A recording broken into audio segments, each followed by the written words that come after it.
1972ஆம் ஆண்டு அக்டோபர் 8ஆம் தேதி சென்னை லாயிட்ஸ் ரோட்லயும், திருக்கழுக்குன்றத்திலேயும் ஒரு பொதுக்கூட்டம் நடக்குது. இந்த 2 கூட்டங்களிலும் திமுகவில் ஊழல் மலிந்து விட்டதாகவும், கட்சியின் வரவு செலவு கணக்கு கேட்டும் பல குற்றச்சாட்டுகளை எம்ஜிஆர் அவர்கள் மேடையில் வந்து அடுக்குறாரு.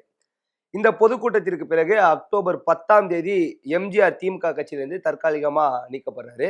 அவரிடம் விளக்கம் கேட்டு நோட்டீஸும் அனுப்பப்படுது. தொடர்ந்து அக்டோபர் 14ஆம் தேதி கட்சியிலிருந்து நிரந்தரமாக எம்ஜிஆர் அவர்கள் நீக்கப்படுறாங்க. திமுகவை விட்டு வெளியேறிய பின் நடந்த பத்திரிகையாளர் சந்திப்பின் போது, உங்களை கட்சியிலிருந்து நீக்கிவிட்டார்கள் என்று பத்திரிகையாளர்கள் கேட்க, எல்லாருக்கும் பாயாசம் கொடுங்க அப்படின்னு சொல்லிட்டு பதில் சொல்லிட்டு போறாரு எம்ஜிஆர். அதன் பிறகுதான் எம்ஜிஆர் போட்டியிட்ட பரங்கிமலை தொகுதியின் பொறுப்பாளரான அனகாபுத்தூர் ராமலிங்கம் அதிமுக என்ற பெயர்ல சொசைட்டி ஒன்றை பதிவு செய்து வைத்திருக்காரு. அதுல சேரும் முடிவை அக்டோபர் 16ஆம் தேதி எம்ஜிஆர் அவர்கள் எடுக்கிறாரு. இதன் பிறகு அக்டோபர் 17ஆம் தேதி அதிகாரப்பூர்வமா அறிவிக்கிறாரு எம்ஜிஆர் அவர்கள். 1972 அக்டோபர் 17 அன்னைக்கு திமுகவிலிருந்து நீக்கப்பட்ட வெறும் 7 நாள்ல மதுரை தமுக்க மைதானத்துல எம்ஜிஆருடைய அனைத்து இந்திய அண்ணா திராவிட முன்னேற்ற கழகம், அதாவது அதிமுக என்று சொல்லக்கூடிய திராவிட கட்சி உருவாகுது. குறிப்பா அறிஞர் அண்ணாதுரை அவர்களின் கொள்கையான சமூக ஜனநாயக மற்றும் சமூக நீதி கொள்கைகளை எம்ஜிஆர் அவர்கள் கொள்கைகளா எடுத்துக்கிறாரு.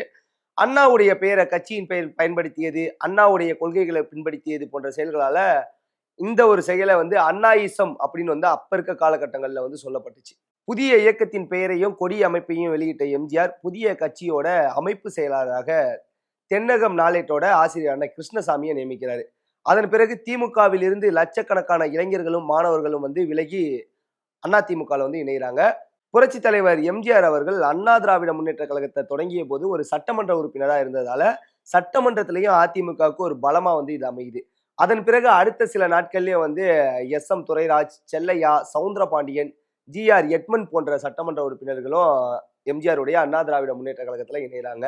இதன் பிறகு அதிமுகவுடைய சட்டமன்ற உறுப்பினர்களுடைய எண்ணிக்கை வந்து 5ஆக வந்து உயருது.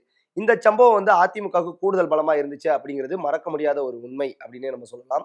அதன் பிறகு கட்சியுடைய சின்னம் தேர்ந்தெடுக்கிற வேலையை வந்து எம்ஜிஆர் அவர்கள் வந்து ஆரம்பிக்கிறாரு. தேர்தல் ஆணையத்துல கொடுக்கப்பட்ட சின்னங்களோட பட்டியலை வந்து பாக்குறாரு. அந்த பட்டியல்ல இருந்து வந்து இரட்டை இலை சின்னத்தை வந்து மக்கள் திலகம் எம்ஜிஆர் அவர்கள் வந்து தேர்ந்தெடுக்கிறாரு. இந்த இரட்டை இலை சின்னம் ஏழை எளிய மக்கள் மனதுல வந்து பதியக்கூடிய சின்னமாக வந்து அமையுது. பின்பு தேர்தல் பிரச்சாரம் வந்து 1 மாதம் வந்து நடக்குது. எம்ஜிஆர் அவர்கள் இரவு பகல் பார்க்காம வந்து மக்களை சந்திச்சு இரட்டை விரலை காண்பித்து வந்து இரட்டை இலைக்கு ஓட்டு போடுங்க என்று வாக்குகளை வந்து சேகரிக்கிறாரு. அந்த தேர்தல்ல இரட்டை இலை சின்னம் உதயசூரியன் சின்னத்தை விட அதிக வாக்கு வித்தியாசத்துல வெற்றி பெற்றது.